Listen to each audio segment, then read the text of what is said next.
큰애 낳고는 되게 욕심이 나더라고요.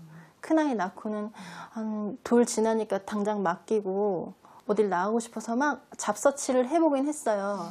근데 일단 애기 엄마다 보니까 애도 봐야 되고 살림도 해야 되기 때문에 그 시간적으로 제가 원하는 시간 타임이 없더라고요. 중소기업의 비서로 일하며 유능함을 인정받던 시절이 그립기도 한데요. 근데 또 막 그렇게 고민하던 중에 또 둘째가 생기는 바람에 완전히 포기했어요.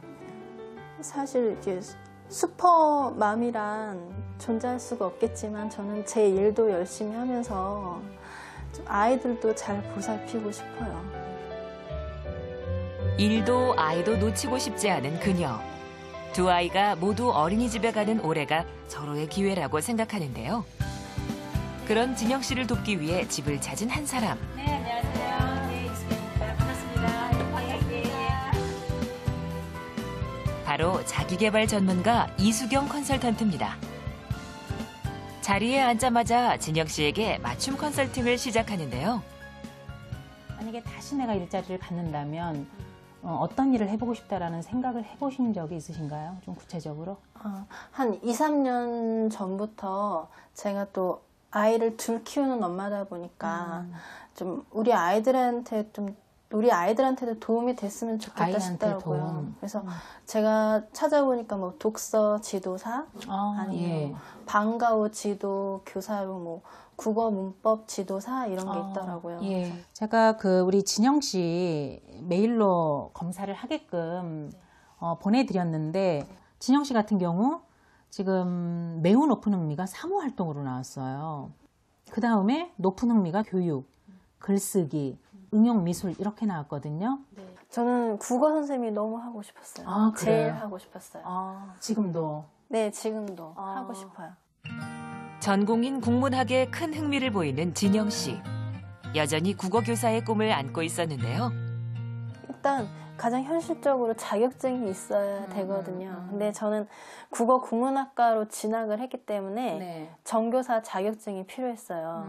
근데 정교사 자격증이 필요했는데 제가 그걸 못 땄기 때문에 국어 교사가 될 수 없었고. 그 국어 꼭 교사가 아니더라도 요즘 같은 경우는 그러니까 지금 우리 진영 씨 같은 경우 타인을 도우면서 거기서 굉장히 희열을 느끼시고 그런 느낌이 많이 들거든요. 굉장히 교육 쪽에 관심이 있고 그 아이들을 지도하고 가르치고 특히 청소년 쪽에. 너무도 뚜렷한 꿈. 하지만 여전히 아이가 눈에 밟히는 진영 씨입니다. 여자들이 자기 일을 하고는 싶지만 집에서 아이들한테 소홀할까 봐 그것 때문에 망설이는 경우를 많이 봅니다. 하지만 꼭 좋은 엄마라는 게 아이 옆에서 계속 같이 있어주는 것만 좋은 엄마가 되는 건 아니거든요. 오히려 자기 그 속에 불만이 쌓인 상태에서 막 분노가 쌓인 상태에서 만족스럽지 않은 상태에서 그런 어떤 정서가 아이들한테 그대로 전달되는 경우를 저는 참 많이 보거든요. 또 무슨 영원히 집에 안 들어오는 게 아니잖아요. 네. 중요한 거는 엄마가 먼저 만족스러운 그런 감정을 경험한다고 그래야 될까요? 굉장히 중요합니다. 모든 상담이 끝나고 내가 옛날에 내가 그렇게 감추고 내가 억누르려고 했던 내 자신을 찾아서 되게 반갑고 아까 그 교육 분야 보니까 더 마음이 막 들뜨더라고요. 또 우리 아이들 생각하니까. 전에는 이렇게 뜬구름이었다면 올해는 좀 이번 상담을 통해서는 좀 뭔가 좀 잡은 듯한 느낌이에요. 내가 뭘 해야 되겠다. 내가 하고자 하는 원하는 분야의 책을 10권 정도 사서 집에서 그거를 좀 정독을 하기를 바라요. 그러면은 내가 어떻게 내 일을 받기 위해서 어떻게 해 나가야 될지 조금 지금보다는 더 명확히 보이지 않을까 싶습니다. 네, 비서로서 그래도 능력을 인정받았던 우리 홍진영 씨. 그런데 두 아이를 낳으면서 그냥 어쩔 수 없이 본인의 의지와는 상관없이 전업주부가 되신 그런 경우인데요. 그러니까 어떻게 보면 많은 어머님들이 지금 딱 이런 수순을 겪으면서 그냥 전업주부로 앉아 계시는 걸 것 같아요.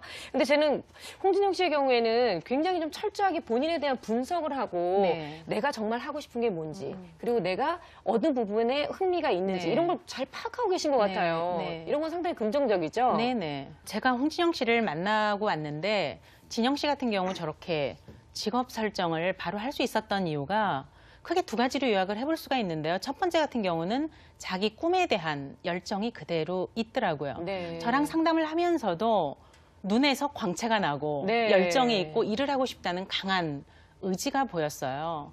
그래서 집안에서 일을 하고 분주하고 아이를 키우지만 나는 언젠가는 다시 일을 해야 되겠다라는 그런 목마름이라고 그래야 될까요? 네. 그거를 단 하루도 놓치지 않았던 분이 아닐까.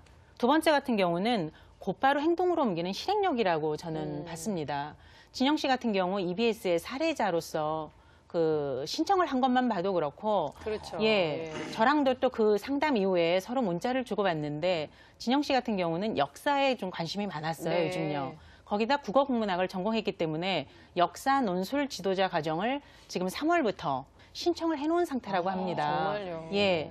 그리고 또 자기의 어떤 전공을 살려서 제가 이야기를 해보면서 교육 분야에 초점이 맞춰졌을 때 눈이 반짝반짝하고 그 굉장히 가슴 설레이는 거를 저도 많이 느낄 수 있었거든요. 네. 그래서 논술 지도사 또 독서 치료사 이런 거를 준비하기 위해서 온라인으로도 그 자격증이 가능하답니다. 그래서 온라인 공부도 지금 계획을 하고 있더라고요. 네네. 예. 근데 이제 아이 둘을 키우고 있다 보니까 아이들이 이제 어린이집을 간다고는 하지만 뭐 종일반을 보내면서 또 마음에 느껴지는 내가 아이를 잘 못 키우는 건 아닌가 이런 부담감 아까 토로를 하셨거든요. 네. 이 부분에 대해서 우리 이한성 선생님은 또 어떤 조언을 주실지 궁금하거든요. 네.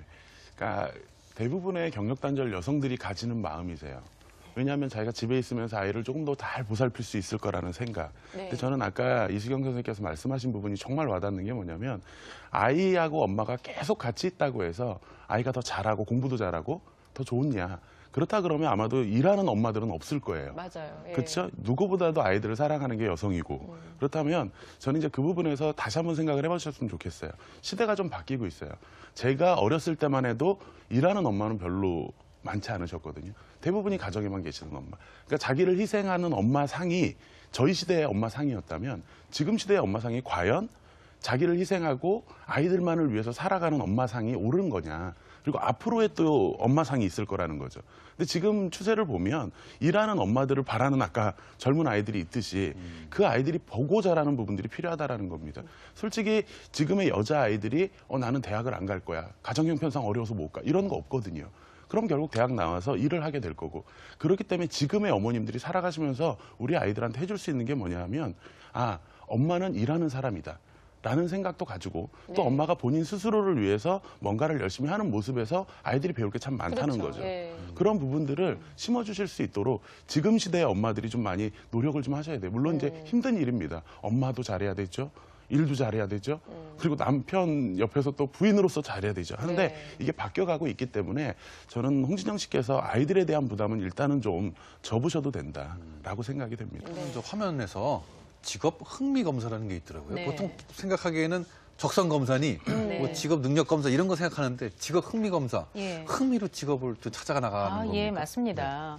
그 능력보다는 직업 만족에 있어서 매우 중요한 요소가 흥미라는 거거든요. 그래서 흥미라는 말 자체가 좀 추상적으로 들릴 수 있는데 네. 흥미라는 거를 좀 몇 가지로 정의를 내려본다면 살아오면서 지속적인 관심을 가졌던 활동이나 사물, 예, 그런 것도 흥미가 될 수 있고 어떤 것만 생각하면 가슴 설레는 거, 네. 내가 좋아하는 느낌, 계속 그거를 하고 싶은 마음, 이런 게 흥미라고 볼 수가 있어요.